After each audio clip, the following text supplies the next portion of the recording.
I'll be honest with you, I was scared to talk about this for a while. Not only am I afraid of the backlash I might get, but I feel out of my depth trying to talk about this topic.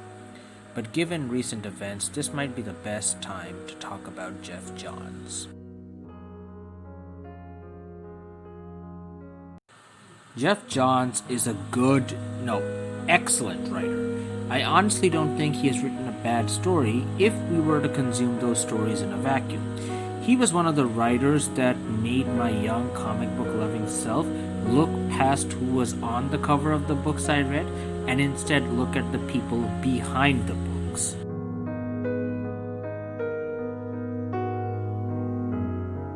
The comics he writes, and by extension the characters involved, do not exist in a vacuum. They have history and concurrent storylines that need to be kept in mind while being written. And whatever your feelings about Johns, you have to admit he loves his retcons. There are way too many examples out there, so I decided to pick only one. But boy, this is a big example of what I'm trying to tell about Johns here. So as a kid, a Geoffrey Johns wrote a fan letter wondering if the new Superboy Con-El was a clone of Lex Luthor. That was not revealed to be the case by the then creative team. Fast forward to 2003 when a new Teen Titans book in which the Con-El Superboy is a member is being headed by upcoming hotshot writer Geoff Johns. Take a guess what new secret is revealed about the character. Congratulations, you win a no prize. Still, I don't think anyone minded as much, except for fans of Tana Moon, Khan's previous love interest who was killed because of who he was cloned from, but I'll leave it at that. And that is the standard origin for the modern Superboy. However, with this little vignette, you can see how far Johns is willing to go to tell his story. He has rewritten character backstories and has brought back characters that were not in the public eye, all while taking a chainsaw to established canon. However, this wouldn't be as bad as the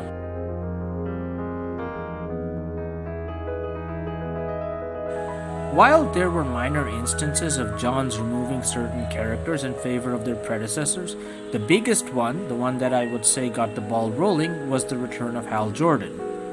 Although let me be clear, this is the return of Hal as Green Lantern. See, Hal never went away. He was around either as Parallax or the Spectre. So I guess his return was inevitable at some point, but Green Lantern Rebirth and the subsequent comics that followed ended up sidelining two other characters, Kyle Rayner and John Stewart. Kyle had a pretty rough start, but over 10 years he managed to build up a solid fan base for himself, yours truly included. And John Stewart was red hot, courtesy of the Justice League animated series, and had recently been made the regular Lantern of the main Justice League title, as well as headlining the main Green Lantern title. And then Hal came back, with him Sinestro came back, and the Green Lantern Corps came back, and there was a new Sinestro Corps, and the Anti-Monitor is here, and poor Kyle and John just vanished from prominence. But because the stories were good, we didn't complain. And so, more characters begin to come back. Some were brought back by Johns himself, others were brought back by other writers. Some of these were Jason Roosh, who went from being the face of Firestorm to becoming just the guy who made up Firestorm.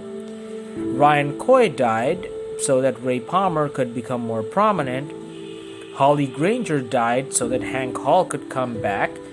And Barry Allen would return, sidelining not only the current Flash Wally West, but the entire Flash family as a whole.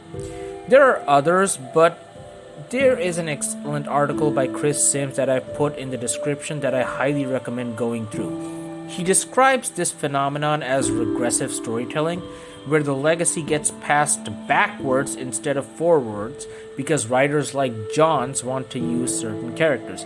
He does state that this is unintentional, which is probably true.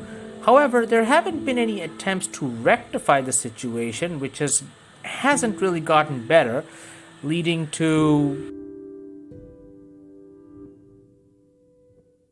I have not read Doomsday Clock. As someone who waits for the trade, whatever interest I had in the series dried up due to its chronic lateness. There is some debate over whether it accomplished what it set out to do, but that's not what I'm going to talk about here.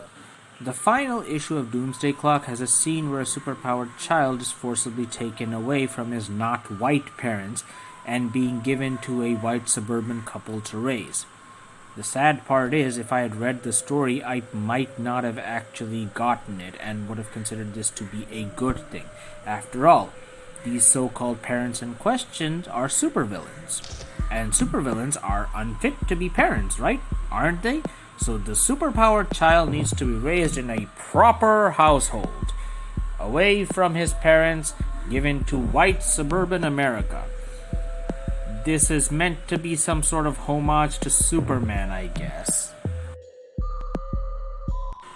The story is also framed in a way that makes it come off like Dr. Manhattan says, you have another child coming, so be happy with that one, and let your first child be raised by this couple who can take better care of him, because you obviously cannot. This is the part where I need to specify that because I have not actually read the comic book, and given the situation right now and knowing that this is there, I do not intend to buy this. But if someone who has read it wants to try to correct me in the comments, please feel free to do so. But I am willing to bet not many other people noticed this little incident as well, considering all the other topics that Doomsday Clock was bringing it to the discourse. I only found out about it while listening to an episode of War Rocket Ajax, of which Chris Sims is one of the hosts. So, after all this brings us to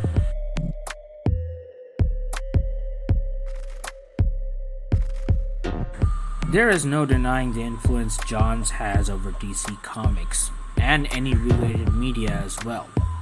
He has earned a reputation as the fixer because of his work on DC Rebirth, which has its own issues, but that's a story for another time. He doesn't write as many books as he did before, yet he holds immense sway in the direction the books seem to take. And that influence has spread to the movies and TV shows as well. A casual Google search will show how many projects the man has been a part of in recent years.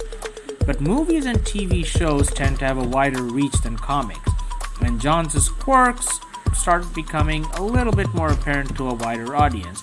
In the recent Wonder Woman 1984, which Johns is a co-wrote, there is a scene where a man's body is used for sex without his consent. While I don't know who wrote it, the fact that it somehow made its way to the theatrical cut unchallenged once again speaks of Johns' clout. I have managed to hopefully highlight some examples of Johns' willingness to retcon things for his narrative, as well as ignorance in certain issues that come across as tone-deaf at best and extremely harmful at worst.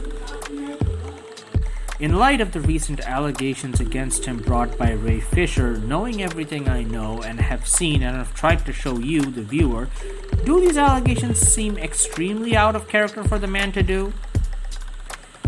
Now, finally, do I think Geoff Johns is doing this on purpose? After some pondering, I would like to say I don't think so, or at least the part of me that is a young teen excited to see what Geoff Johns does next doesn't really want to believe it. But I've been wrong before.